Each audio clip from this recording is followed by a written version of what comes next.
How to hit more line drives in baseball. In this video, one of my subscribers was struggling, so I decided to share with you what I shared with him so that you can start hitting more line drives and being more successful. And if you watch until the end, you'll learn 6 keys that may be affecting you from consistently hitting more line drives. And if you fix what I'm going to share with you today, it'll allow you to be more consistent, hit at the top of the lineup, and be the type of player that you know you can be. The reason why I know this will help you is because these are the same tips that help me to be a consistent hitter, and these are the things that I did to break my swing down so I can get on track and start dominating on the field. And if you don't know who I am, I'm former Major League Baseball player Jermaine Curtis, and the things I'm going to share with you definitely helped me to play in college and to reach my childhood dream of playing in the MLB, and I know it will help you too. So with that being said, let's get into it. So on my left, I have the subscriber who sent me the video, and then on the right I have A-Rod, and I'm using him as an example. So the first place I start when it comes to breaking down my swing and other players' swing is the base, and basically that's the lower half when you stride and you're swinging, because the base is the most important part of swinging or hitting in general, because your job as a hitter is to stay balanced and the job as a pitcher is to get you off balance. So when I start breaking down my swing, when I start breaking down the subscribers' swings, I start with the base, and it's something that you should do with your young player, or if you're a coach out there, start with the base. Okay, so for example, right now when we look at Joe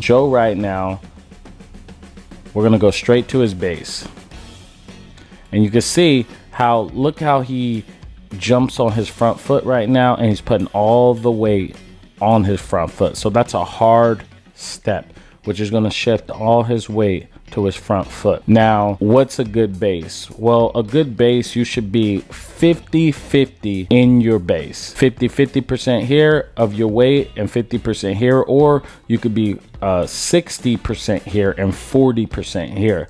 Let's go to A-Rod right now. So here's A-Rod as he gets ready, and you see how he's shifting his weight, but the weight is still on this backside, and this is having a stiff front side, but the weight is still here on his backside, okay, as he go through the ball, rather than on this side. See how Joe puts all his weight, look how everything is going straight on his front foot. Now what this is going to do is this is going to mess up your swing. So in the cage, you see kids that are hitting the ball, they're crushing the ball. Well, it's because in the cage, you're not really breaking their rhythm, you're not really putting them off balance, so they're taking a swing very consistently and they're getting those results. But on the field, the pitcher is getting the player off balance. The pitcher may be throwing slower, or they may be throwing harder, or they may throw inside more, or they may throw away more. That is getting the hitter off balance. So the first place we start when it comes to the swing is not the actual swing, it's the base, because if the base is messed up, your swing is going to be messed up. I like to say that it's almost like a foundation of a home. If the foundation is rocky, everything collapses. And that's the same thing with hitting. Everything works from the ground up, works from your base. So your job as a hitter is to protect your base, to be strong in your base. And what Barry Bonds would tell me is that he would tell me to be in a phone booth. That's what he says. You want to be in a phone booth. Strong base is staying in your phone booth. So let's go to A-Rod and see if he stays in that phone booth. So here he is right now in this position. Okay, I'm gonna put a square around him so it's similar to a phone booth, and as he goes, look, he stays in that exact same place the entire time. As he strides, he's here, and then as he starts moving forward, he's in the booth the entire time as he's swinging, which means his base is strong, he's balanced, he's working from the ground up, he's strong. Now, if we look on the other side with Joe, notice how he just jumps forward and he moves out of that base. He moves out of the phone booth. So that is the key the first key when it comes to being consistent in hitting line drives, check your base. Your lower half is the most important. And what you want to do is be 50-50 in your weight distribution in your lower half, or 60-40, depending on what you want to do. If you want to hit more balls in the air, you'll be 60-40, with 60% of your weight more on your backside and 40% more on your front side. And then 50-50, most line drive hitters are 50-50 because their swing is more level through the baseball. So when we look back with Joe, he's very hard on his front foot, and the only way you're going to create a strong base is you need to be soft on your front foot. Okay, and even though he's doing the early stride and he's get his foot down, he's shifting all his weight forward. So that's the first thing. So Joe, if I was going to give you some advice, I would hold for 3 seconds after each swing. Every swing, hold for 3 seconds and check your body. And what you're going to do is you're going to slow your body down and you'll be strong in your lower half. And this is what I do with all my young hitters, and this is what I used to do. Hold for 3 seconds after each swing, and I want to be balanced. Now, if you're falling over, if you're tipping back, or you feel off, you're off balance, but you'll start putting yourself in a good position if you do this. So the next thing when it comes to the swing is loading back on your backside and not jumping forward. And I know this kind of ties into the base. I wanted to share this with you guys and also share it with Joe as well. If we look at A-Rod in this situation, look how A-Rod creates this rhythm. Okay, he rocks back, and he has this rhythm and timing that loads everything up, gives himself the rhythm. Okay, and if we look over here with Joe, go forward, and that puts him in that bad position. It puts him in a position where he would not get balanced. Plus, since you don't have that rhythm, your rhythm, it makes you more susceptible to swinging at all speed pitches because you're just jumping forward at the ball instead of creating that rhythm. So when we look at A-Rod, he has that rhythm, he has that timing. Look, all baseball players at the highest levels can dance, I'm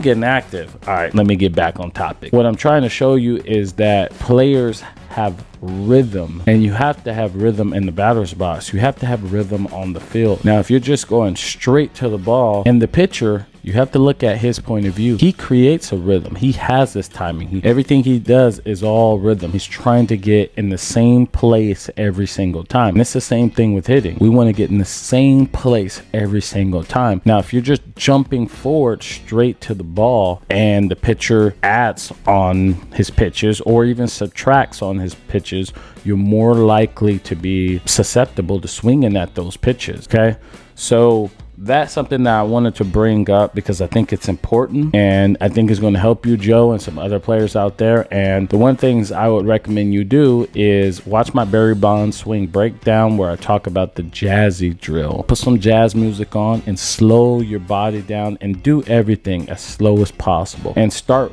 creating your rhythm. Everyone has their own rhythm, and you see it with most all players at the MLB level. They're moving in their own timing every single time, and they've trained themselves to move that way, so then they're not going to be jumping at the ball. So the next thing I want you to see is your bat angle, and what I mean is it should be at like 45 degrees or the knob pointing to the catcher to give you an easy reference. When you look at A-Rod right here, look how his knob is pointing to the catcher and his bat is in a 45-degree angle. And now we look at Joe, and what you'll see is, look at your knob. It still points down, but your bat wraps behind your head and it's pointing more to the umpire instead of the catcher. So what this is going to do is you're only going to be able to hit line drives at a specific pitch, because if they throw it more inside right now, since you have a little bat wrap and you're in this position, you're not going to be able to get the barrel there as consistent as possible. See, when you have your bat at a 45-degree angle and the knob is pointing to the catcher, it's easier to maneuver and it creates more bat speed. The reason I say this because let's look at your swing first. Look how your swing goes to the ball. Okay, you see how it was short. You have a short swing and it goes direct to the ball right there. You get on playing really good, and that's going to be another point later. Now look at A-Rod. A-Rod's bat goes back and then gets on plane, and that creates more bat speed because it has more time to get to the ball. So that's what we want. Before we continue, please smash that like button and click the subscribe button, because this is something we do. I break down my subscribers' videos and I help them out. So if you're interested and want to get the video broken down, I give you tips, give you more advice. The only way that's going to happen if you're a subscribed member. So definitely hit the subscribe button and hit the like button. It helps me reach more players. And yeah, thank you so much, and thank you for subscribing as well, and thank you for hitting that like button. So the next thing we want to do is turn the barrel to take the top hand to it. And I know that sounds a little confusing, but hang with me here for a second. We want to turn the barrel, and what I mean is this. Let's do A-Rod first. A-Rod starts turning the barrel. See how it starts turning now? And he takes his top hand, which is right here, straight to the baseball. That's what we want right there. We want to take our top hand to the baseball. Let's look over here with Joe. Let's see if he takes his top hand and does he turn the barrel. So he starts turning. See how he turns the barrel? Okay.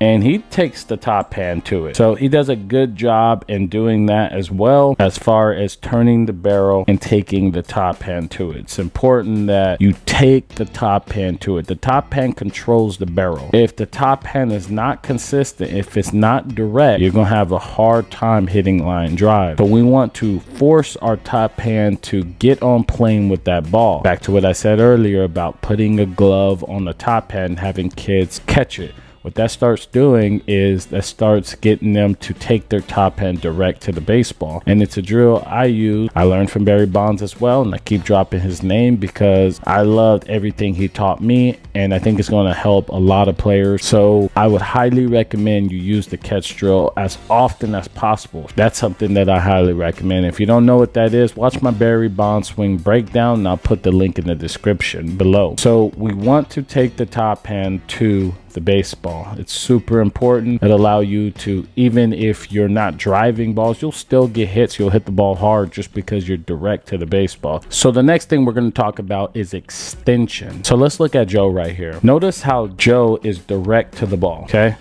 But after he makes contact, or right when he starts making contact, notice what he does.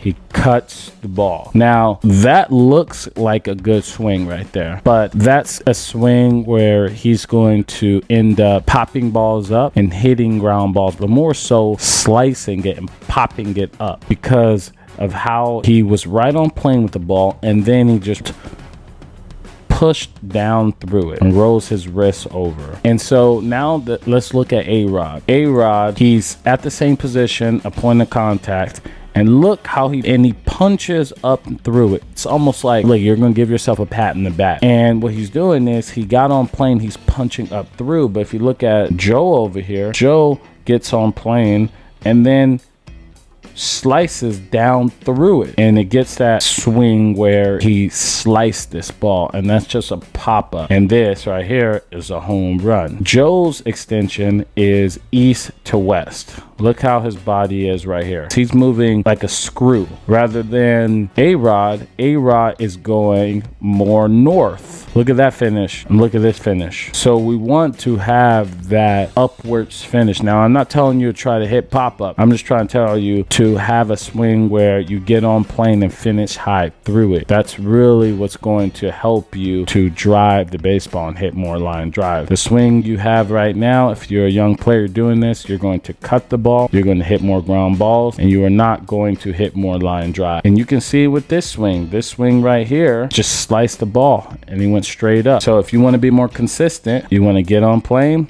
and then look how he punches through with his top hand, punching the pitcher, and he continues through it. And even just look at this position right here. That right there compared to same positions,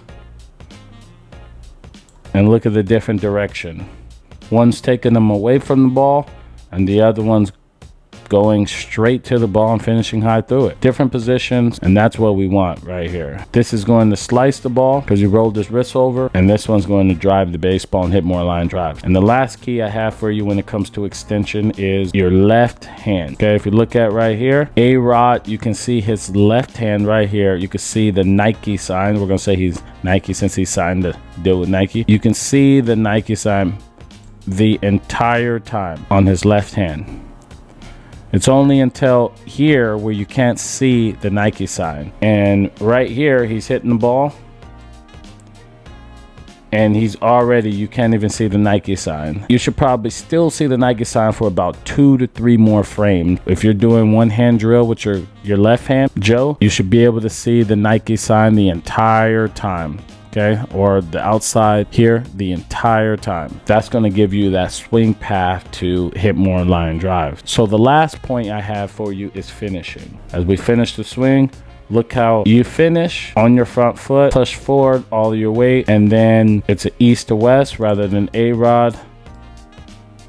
Look at that, balanced on his backside and 60-40, and that right there creates a swing to hit more line drives. So I want to thank you guys for watching. If you enjoyed this, you'll love my swing breakdowns where I break down Barry Bonds, Fernando Tatis Jr., Mookie Betts, and I'll put them right over here. Just click over here and you'll watch them. And please subscribe to the channel, join the family. I'm going to be doing more of these and you'll be able to do it as well. So thank you guys, and I'll see you in the next video.